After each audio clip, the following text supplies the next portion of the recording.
ମାମା ବାପା ମାଛ ଆଣିଥିଲେ ଟିକେ ତରକାରୀ କରିନ ଖାଇବା। ମାଛ ହଁ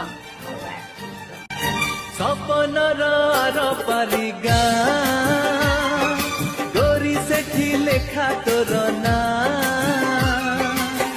ତୋ ଦେହର ମହକ ତୋ ଆଖିର କୁହୁକ ମତେ ଆଜି କରିଛି କିମିଆ ଓ ମତେ ଆଜି କରିଛି କିମିଆ।